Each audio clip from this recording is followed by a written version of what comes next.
ओम श्री गणेशाय नमः। ओम गजाननं भूतगणादिसेवितं कपित्थजम्बूफलचारुभक्षणम् उमासुतं शोकविनाशकारकं नमामि विघ्नेश्वरपादपङ्कजम्। नमो देव्यै महादेव्यै शिवायै सततं नमः। नमः प्रकृत्यै भद्रायै नियतः प्रणतः स्मताम्। ॐ गणेशाम्बिकाभ्यां नमः। मंगलम भगवान विष्णु मंगलम गरुड़ध्वज मंगलम पुंडरीकाक्षो मंगलायतनो हरि। ओम हनुमान जनि सुनुर्वायु पुत्रो महाबलः रामेष्ठः फाल्गुन सखः पिंगाक्षो अमित विक्रमः उद्धेक्रमणश्चैव सीता शोक विनाशनः लक्ष्मण प्राणदाता च दशग्रीवस्य दर्पाः द्वादशैतानि नामानि कपीन्द्रस्य महात्मनः स्वापकाले प्रबोधे च यात्राकाले च य पठेत् तस्य सर्वभयं नास्ति रणे च विजयी भवेत्। नमस्तेस्तु महावीर नमस्ते वायुनंदन विलोक्य कृपया नित्यं त्राहि माम भक्तवत्सल। अनेनोपचार पूजनेन श्रीमारुतिनंदन हनुमान प्रियताम्। जय श्री राम। आपदां हर्तारं दातारं सर्वसंपदां लोकाभिरामं श्रीरामं भूयो भूयो नमाम्यहम्। रामाय रामभद्राय रामचंद्राय मानसे रघुनाथाय नाथाय सीताया पतये नमः। नीलाम्बुज श्यामल कोमलांगं सीतास्मारोपित वामभागं पाणौ मासायक चारुचापं नमामि रामं रघुवंशनाथम्। रामाय रामभद्राय रामचंद्राय वेदसे रघुनाथाय नाथाय सीतायाः पतये नमः। रामं रामानुजं सीतां भरतं भरतानुजं सुग्रीवं वायुसूनुं च प्रणमामि पुनः पुनः। वेद वेद्ये परे पुंसि जाते दशरथात्मजे वेद प्राचेत सादासीत साक्षात् रामायणात्मना। ओम दशमः सर्गः। अंग देश में ऋष्यशृंग के आने तथा शांता के साथ विवाह होने के प्रसंग का कुछ विस्तार के साथ वर्णन। सुमंत्रश्चोदितो राज्ञा प्रोवाचेदं वचस्तदा यथरस्य शृंगस्त्वानीतो येनोपायेन मंत्रिभिः तन्मे निगदितं सर्वं शृणु मे मंत्रिभिः स। राजा की आज्ञा पाकर उस समय सुमंत्र ने इस प्रकार कहना आरंभ किया। हे राजन, रोमपाद के मंत्रियों ने ऋष्यशृंग को वहां जिस प्रकार और जिस उपाय से बुलाया था वह सब मैं बता रहा हूं। आप मंत्रियों सहित मेरी बात सुनिए। रोमपादमुवाचेदं सहामात्यः पुरोहितः उपायो निरपायोऽस्मभिर्चिन्तितः। उस समय अमात्यों सहित पुरोहित ने राजा रोमपाद से कहा, हे महाराज, हम लोगों ने एक उपाय सोचा है जिसे काम में लाने से किसी भी विघ्न बाधा के आने की संभावना नहीं है। ऋष्य श्रृंगो वनचरस्तपः स्वाध्यायः संयुक्तः अनभिज्ञस्तु नारीणाम विषयाणाम सुखस्य च। ऋष्य श्रृंग मुनि सदा वन में ही रहकर तपस्या और स्वाध्याय में लगे रहते हैं। वे स्त्रियों को पहचानते तक नहीं हैं और विषयों के सुख से भी सर्वथा अनभिज्ञ हैं। इंद्रियार्थैर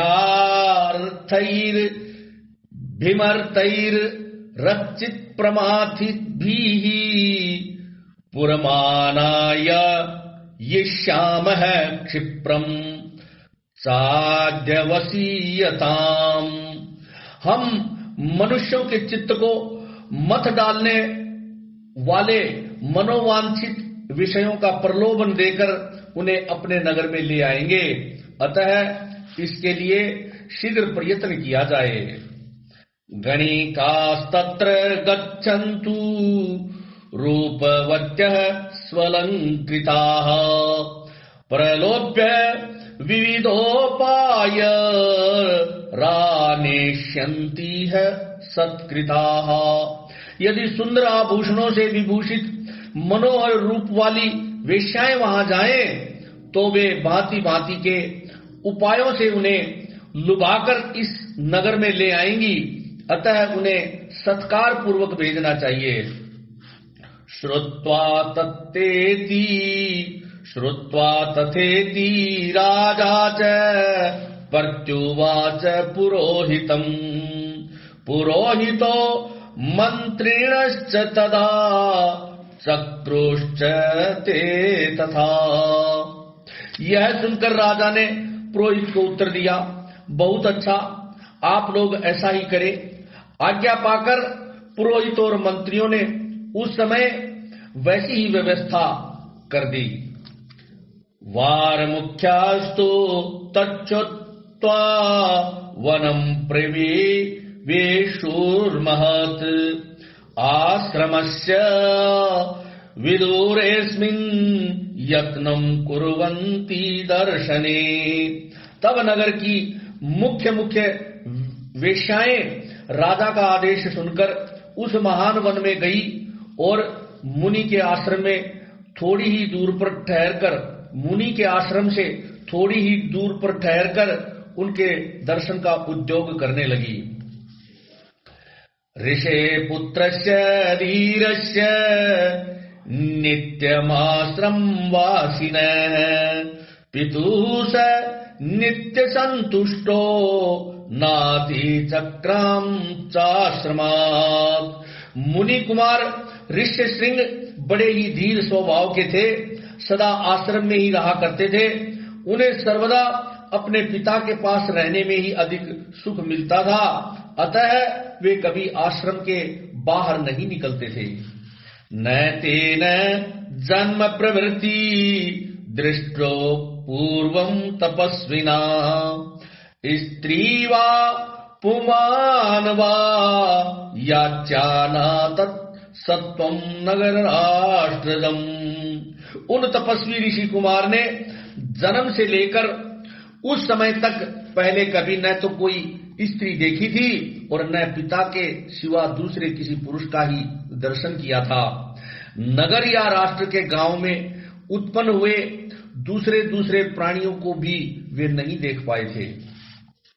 ततः कदाचित तम देशमाजगाम यदृच्छया विभाण्डक सुतस्त्र ताश्चापश्यद्वरंगना। तदनंतर एक दिन विभाण्डक कुमार ऋष्य श्रृंग अकस्मात घूमते फिरते उस स्थान पर चले आए जहां वे वेश्याएं ठहरी हुई थी। वहां उन्होंने उन सुंदरी वनिताओं को देखा। तश्चित्रवेशा प्रमदा गायन्तो मधुर स्वरम ऋषि पुत्रमुपागम्य सर्वावचनम ब्रुवन्। उन परमदाओं का वेश बड़ा ही सुंदर और अद्भुत था। वे मीठे स्वर में गा रही थी। ऋषि कुमार को आया देख सभी उनके पास चली आई और इस प्रकार पूछने लगी, कस्त्वं किं वर्तसे ब्रह्मन् जातुमिच्छामहे वयम् एकस्त्वं विजने दूरे वने चरसीशं नः। हे ब्रह्मन, आप कौन हैं, क्या करते हैं तथा इस निर्जन वन में आश्रम से इतनी दूर आकर अकेले क्यों विचर रहे हैं, यह हमें बताइए, हम लोग इस बात को जानना चाहती हैं। अदृष्ट रूपास्तातेन काम्य रूपा वने स्त्रियः हारदाप्तस्य मतिर्जाता आख्यातुं पितरं स्वकम्। ऋष्यशृंग ने वन में कभी स्त्रियों का रूप नहीं देखा था और वे स्त्रियां तो अत्यंत कमनीय रूप से सुशोभित थी, अतः उन्हें देखकर उनके मन में स्नेह उत्पन्न हो गया। इसलिए उन्होंने उनसे अपने पिता का परिचय देने का विचार किया। पिता विभाण्डको अस्माकं तस्याहं सुत औरसः ऋष्यशृंग इति ख्यातम नामकरम च मे भुवि। वे बोले, मेरे पिता का नाम विभाण्डक मुनि है, मैं उनका औरस पुत्र हूँ। मेरा ऋष्यशृंग नाम और तपस्या आदि कर्म इस भूमंडल में प्रसिद्ध है। इहाश्रम पदोस्माकं समीपे शुभ दर्शना करिष्ये वोत्र पूजां वै सर्वेषां विधि पूर्वकम। यहाँ पास ही मेरा आश्रम है, आप लोग देखने में परम सुंदर हैं, अथवा आपका दर्शन मेरे लिए शुभ कारक है। आप मेरे आश्रम पर चले, वहां मैं आप सब लोगों की विधि पूर्वक पूजा करूंगा। ऋषि पुत्र वचः श्रुत्वा सर्वासां मतिरास वै तदाश्रम पदं द्रष्टुं जगमु सर्वास्तोंगनाः। ऋषि कुमार की यह बात सुनकर सब उनसे सहमत हो गई। फिर वे सब सुंदरी स्त्रियां उनका आश्रम देखने के लिए वहां गई। गतानां तु ततः पूजा मृषि पुत्रश्चकारः इदं रज्यमिदं पादमिदं मूलं फलं च नः। वहां जाने पर ऋषि कुमार ने, यह अर्घ्य है, यह पाद्य है, यह भोजन के लिए फल फूल प्रस्तुत है, ऐसा कहते हुए उन सब का विधिवत पूजन किया। प्रतिगृह्य तुतां पूजां सर्वा एक समुत्सुकाः ऋषेर्भीताश्च शीघ्रं तु गमनाय मतिं ददुः। ऋषि की पूजा स्वीकार करके वे सभी वहां से चली जाने को उत्सुक हुई।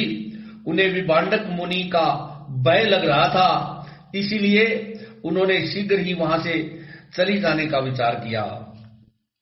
अस्माकमपि मुख्यानि फलानि मानि हे द्विज गृहाण विप्रभद्रं ते भक्षयस्व च माचिरम्। वे बोली, हे ब्रह्मन, हमारे पास भी ये उत्तम उत्तम फल हैं। हे विप्रवर, इन्हें ग्रहण कीजिए, आपका कल्याण हो। इन फलों को शीघ्र ही खा लीजिए, विलंब न कीजिए। ततस्तास्तं समालिंग सर्वा हर्ष समन्विताः मोदकान् प्रदुस्तस्मै भक्षांश्च विविधाच्छुभान्। ऐसा कहकर उन सब ने हर्ष में भरकर ऋषि का आलिंगन किया और उन्हें खाने योग्य भांति भांति के उत्तम पदार्थ तथा बहुत सी मिठाइयां दी। तानी चास्वाद्य तेजस्वी फलानीति स्म मन्यते अनास्वादित पूर्वाणी वने नित्य निवासिनाम। उनका रसास्वादन करके उन तेजस्वी ऋषि ने समझा कि ये भी फल है, क्योंकि उस दिन से पहले उन्होंने कभी वैसे पदार्थ नहीं खाए थे। भला सदा वन में रहने वाले के लिए वैसी वस्तुओं के स्वाद लेने का अवसर ही कहा। आपृच्छ च तदा विप्रम वर्तचर्यां निवेद्य च गच्छन्ति समाप्देशात्ता बेतास्तस्य पितुः स्त्रिया। तत्पश्चात उसके पिता विभांडक मुनि के डर से डरी हुई वे स्त्रियां व्रत और अनुष्ठान की बात बता उन ब्राह्मण कुमार से पूछकर उसी बहाने वहां से चली गई। गतासु तासु सर्वासु काश्यपश्यात्मजो द्विजः अस्वस्थ हृदयश्चासीद दुःखाच्च परिवर्तते। उन सब के चले जाने पर कश्यप कुमार ब्राह्मण ऋष्यशृंग मन ही मन व्याकुल हो उठे और बड़े दुख से इधर उधर टहलने लगे। ततो परे द्योस्तम देशमाजगाम सवीर्यवान विभाण्डक सुतः श्रीमान मनसा चिन्तयन्मुहुः मनोज्जा यत्र तादृष्टा वारमुख्या स्वलंकृताः। तदनंतर दूसरे दिन फिर मन में उन्हीं का बारंबार चिंतन करते हुए शक्तिशाली विभांडक कुमार श्रीमान ऋष्यशृंग उसी स्थान पर आए जहां पहले दिन उन्होंने वस्त्र और आभूषणों से सजी हुई उन मनोहर रूप वाली वेश्याओं को देखा था। दृष्टवैव च ततो विप्रमायन्तम् हृष्टमानसा उपसृत्य ततः सर्वास्तास्तात् मुचुरितं वचः उपसृत्य ततः सर्वास्तस्तात् मुचुरितं वचः एयाश्रम पदम सौम्य अस्माकमीति चाब्रुवन्। ब्राह्मण ऋष्यशृंग को आते देख तुरंत ही उन वेश्याओं का हृदय प्रसन्नता से खिल उठा। वे सब की सब उनके पास जाकर उनसे इस प्रकार कहने लगी, हे सौम्य, आओ आज हमारे आश्रम पर चलो। चित्रान्यत्र बहूनि शूरमूलानि च फलानि च तत्रापेक्ष्य विशेषेण विधिर्हि भविता ध्रुवम्। यद्यपि यहाँ नाना प्रकार के फल फूल बहुत मिलते हैं, तथापि वहां भी निश्चय ही इन सब का विशेष रूप से प्रबंध हो सकता है। श्रुत्वा तु वचनं तासां सर्वासां हृदयंगमम् गमनाय मतिं चक्रे तं च नित्युस्तथा स्त्रियः। उन सबके मनोहर वचन सुनकर ऋष्यशृंग उनके साथ जाने को तैयार हो गए और वे स्त्रियां उन्हें अंग देश में ले गई। तत्र चानीयमाने तु विप्रे तस्मिन् महात्मनि ववर्ष सहसा देवो जगत प्रहलादयस्तदा। उन महात्मा ब्रह्मांडक के अंग देश में आते ही इंद्र ने संपूर्ण जगत को प्रसन्न करते हुए सहसा पानी बरसाना आरंभ कर दिया। वर्षेणैवागतं विप्रं तापसं स नराधिप प्रत्युद्गम्य मुनिम प्रव शीर्षाथ महिंगत है। वर्षा से ही राजा को अनुमान हो गया कि वे तपस्वी ब्राह्मण कुमार आ गए हैं। फिर बड़ी विनय के साथ राजा ने उनकी अगवानी की और पृथ्वी पर मस्तक टेक कर उन्हें साष्टांग प्रणाम किया। अरध्यम च परददौ तस्मै न्यायत सुसमाहित वप्रे प्रसादम विप्रेन्द्रान्मा विप्रम मनुराविषेत। फिर एकाग्रचित होकर उन्हें ऋषि को अर्घ्य निवेदन किया तथा उन विप्र शिरोमणि से वरदान मांगा, हे भगवान, आप और आपके पिताजी का कृपा प्रसाद मुझे प्राप्त हो। ऐसा उन्होंने इसलिए किया कि कहीं कपट पूर्वक यहां तक लाए जाने का रहस्य जान लेने पर विप्रवर ऋष्यशृंग अथवा विभांडक मुनि के मन में मेरे प्रति क्रोध न हो जाए। अंतःपुरं प्रवेश्यास्मै कन्यां दत्त्वा यथा विधि शान्तां शान्तेन मनसा राजा हर्षं वापस। तत्पश्चात ऋष्यशृंग को अंतःपुर में ले जाकर उन्होंने शांत चित्त से अपनी कन्या शांता का उनके साथ विधि पूर्वक विवाह कर दिया। ऐसा करके राजा को बड़ी प्रसन्नता हुई।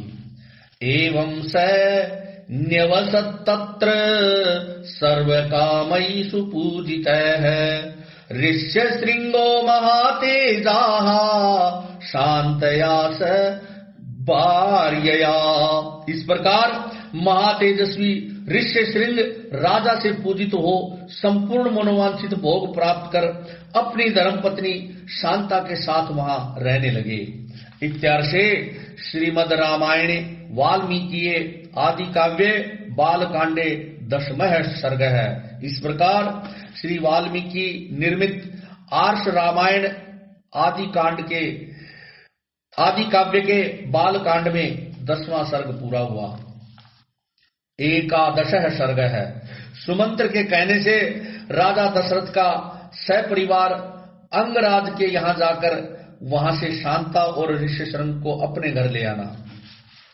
भूय एव हि राजेन्द्र शृणु मे वचनं हितं यथा स देव प्रवरः कथायामास बुद्धिमान। तदनंतर सुमंत्र ने फिर कहा, हे राजेंद्र, आप पुनः मुझसे अपने हित की वह बात सुनिए जिससे देवताओं में श्रेष्ठ बुद्धिमान सनत कुमार जी ने ऋषियों को सुनाया था। इक्ष्वाकूणां कुले जातो भविष्यति सुधार्मिकः नामना दशरथो राजा श्रीमान सत्य प्रतिश्रवः। उन्होंने कहा था, इक्ष्वाकु वंश में दशरथ नाम से प्रसिद्ध एक परम धार्मिक सत्य प्रतिज्ञ राजा होंगे।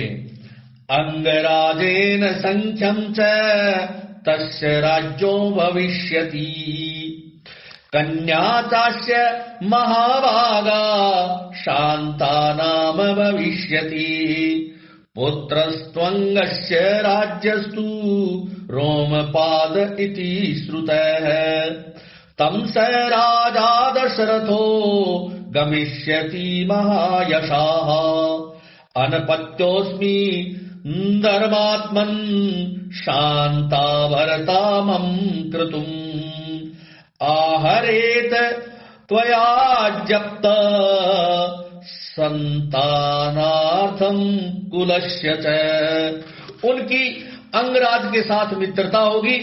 दशरथ के एक परम सौभाग्यशालिनी कन्या होगी जिसका नाम होगा शांता। अंग देश के राजकुमार का नाम होगा रोमपाद।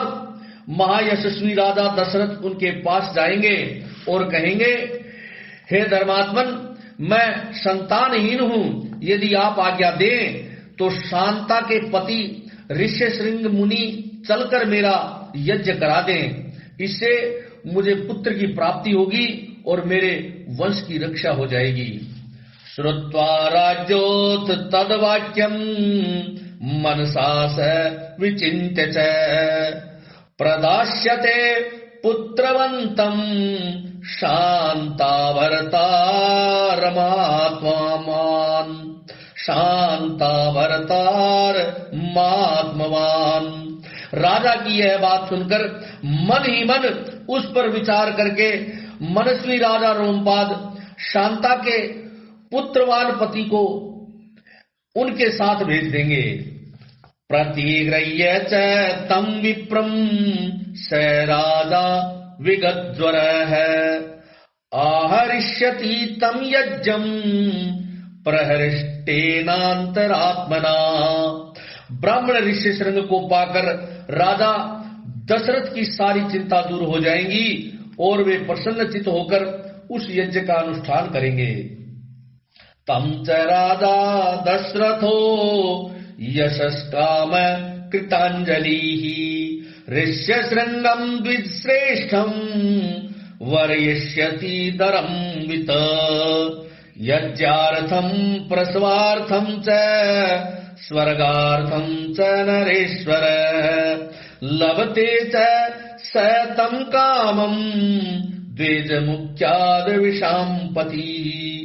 यश की इच्छा रखने वाले धर्मज्ञ राजा दशरथ हाथ जोड़कर द्विज श्रेष्ठ ऋष्य श्रृंग का यज्ञ पुत्र और स्वर्ग के लिए वर्ण करेंगे तथा वे प्रजापालक नरेश उन श्रेष्ठ ब्रह्म ऋषि से अपनी अभीष्ट वस्तु प्राप्त कर लेंगे।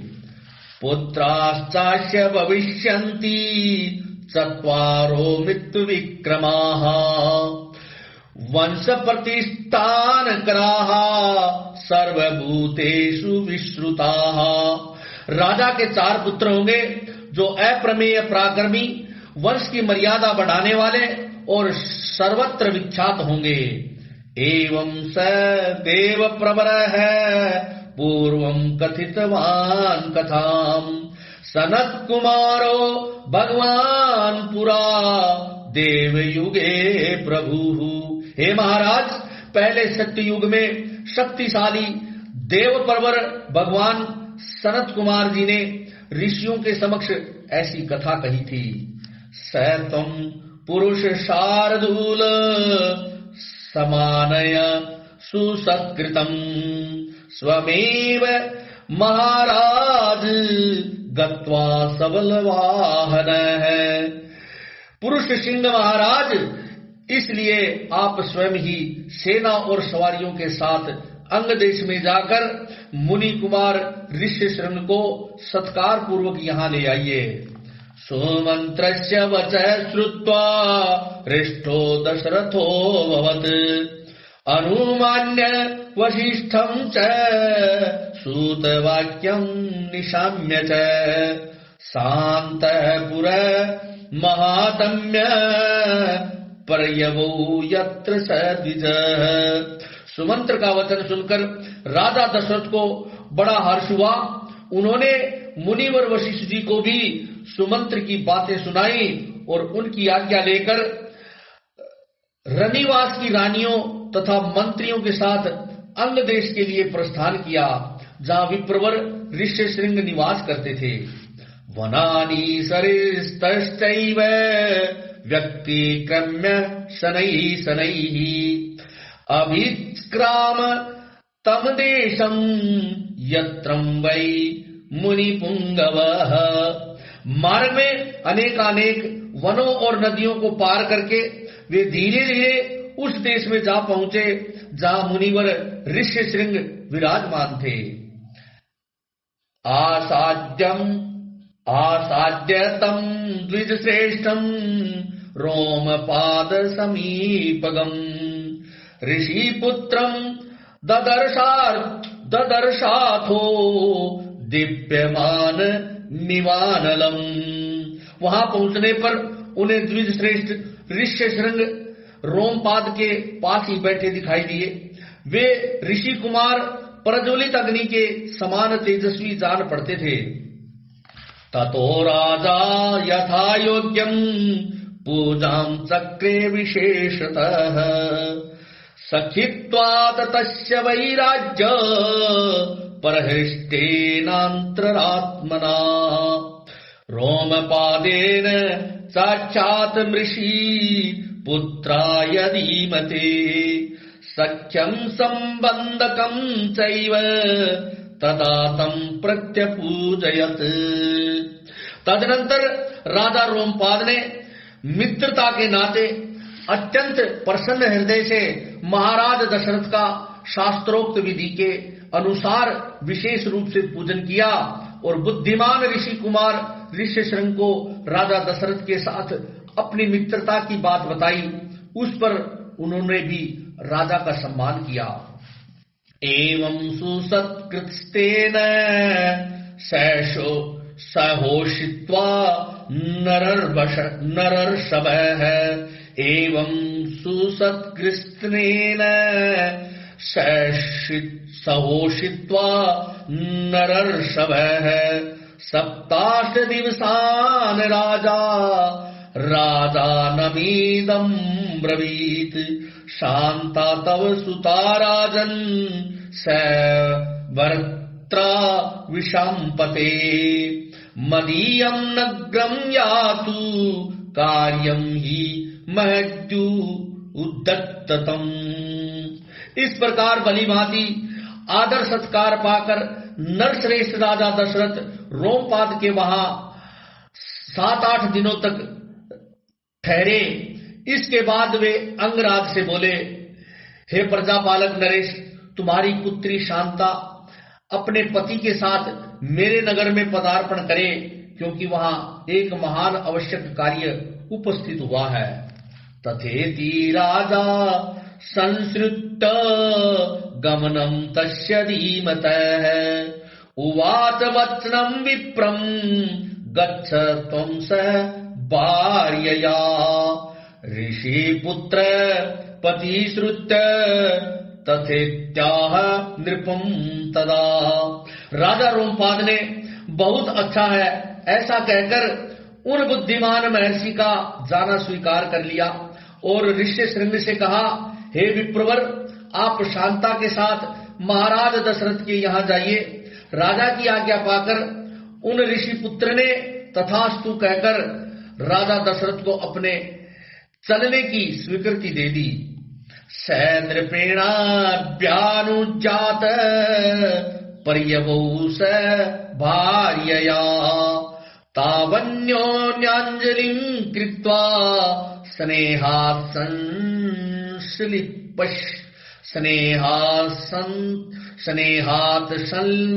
संश्लेष्य चोरसा ननंद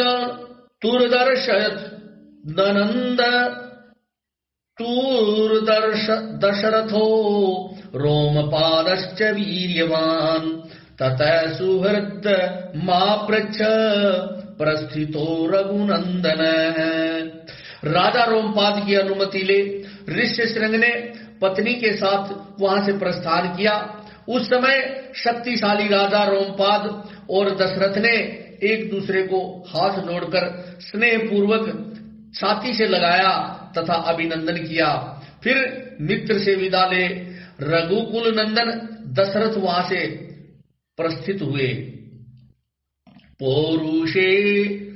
पौरेषु प्रेषयामास दूतान वै शीघ्रगामिनः क्रियतां नगरं सर्वं क्षिप्रमेव स्वलंकृतम् धूपितं सिक्त संपृष्टं पताकाभिरलंकृतम्। उन्होंने पूर्ववासियों के पास अपने शीघ्रगामी दूत भेजे और कहलाया कि समस्त नगर को शीघ्र ही सुसज्जित किया जाए। सर्वत्र धूप की सुगंध फैले, नगर की सड़कों को झाड़ बुहार कर उन पर पानी का छिड़काव कर दिया जाए तथा सारा नगर ध्वजा पताकाओं से अलंकृत हो। ततः प्रहृष्टा पौरास्ते श्रुत्वा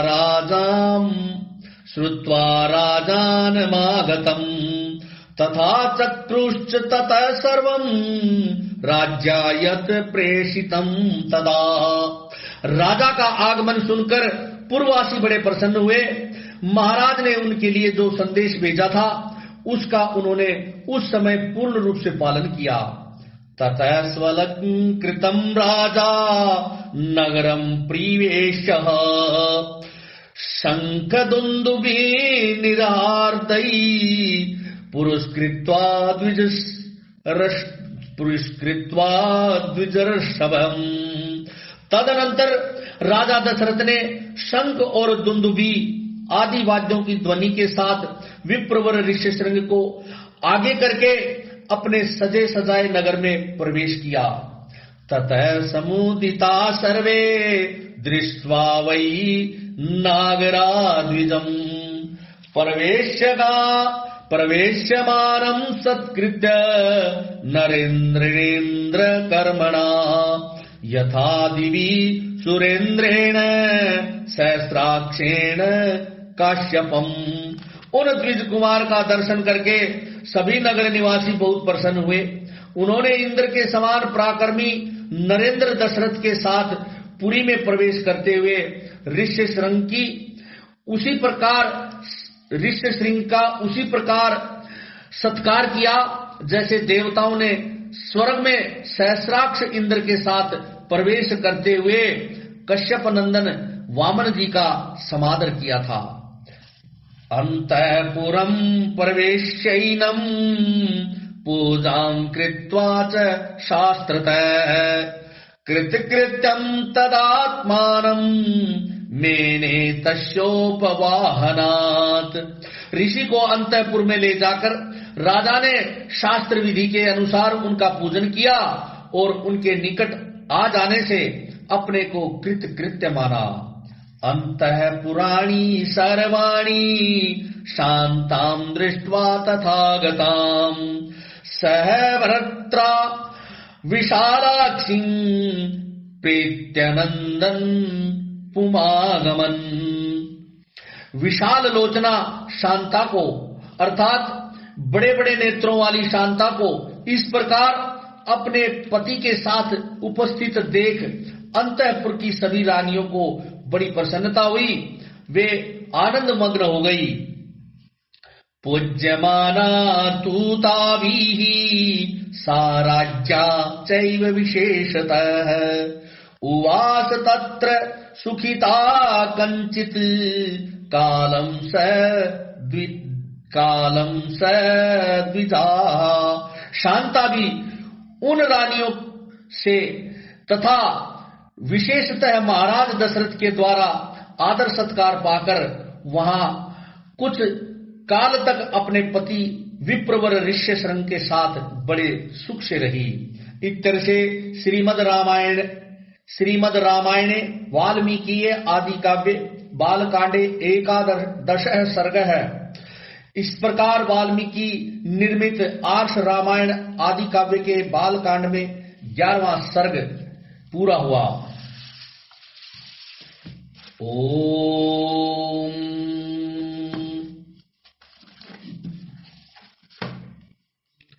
करी बिनती सुर सिद्ध सब रहे जहत कर जोरी अति सप्रेम तन पुल की विधि स्तुति करत बहोरी।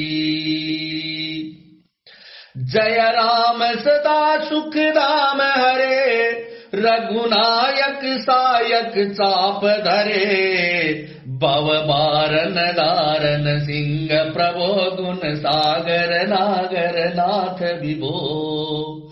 तन काम अनेक अनूप छवि गुण गावत सिद्ध मुनिंद्र कवि। जसु पावन रावण नाग महा खगनाथ जता करि कोप गहा। जन रंजन भंजन शोक भयम गत क्रोध सदा प्रभु बोधमयम। अवतार उदार अपार गुणम महिमार विभंजन ज्ञान गणम। अज व्यापक में के मनादि सदा, करुणा कर राम नमामि मुदा। रघुवंश विभूषण दूषण, हाकित भूप विभीषण दीन रहा। गुण ज्ञान निदान यमान यदम, नित्य राम नमामि विभुम विरदम। भुज दंड प्रचंड प्रताप बलम, कल वृंद निकंद महाकुशलम। बिनु कारण दीन दयाल हितम, छविताम नमामि रमा सहितम। भवतारण कारण काज परम, मन संभव दारुण दोष हरम।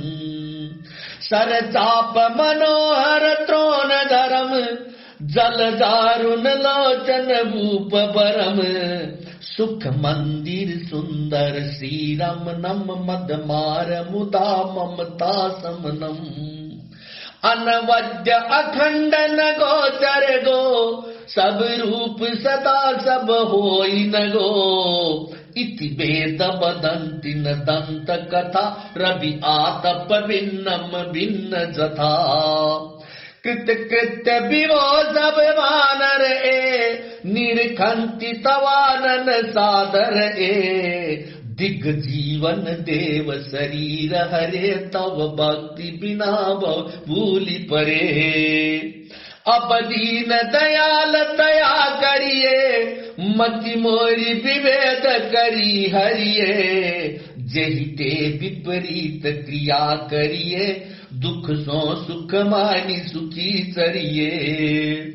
खल खंडन मंडन रम्य क्षमा, पद पंकज सेवित शंभु उमा।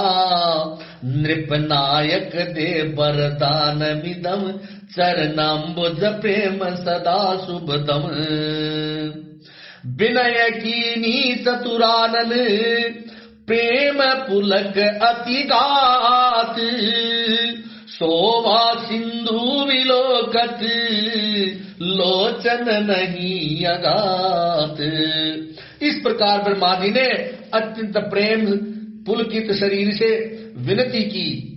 शोभा के समुद्र श्री राम जी के दर्शन करते करते उनके नेत्र तृप्त ही नहीं होते थे। जय श्री राम।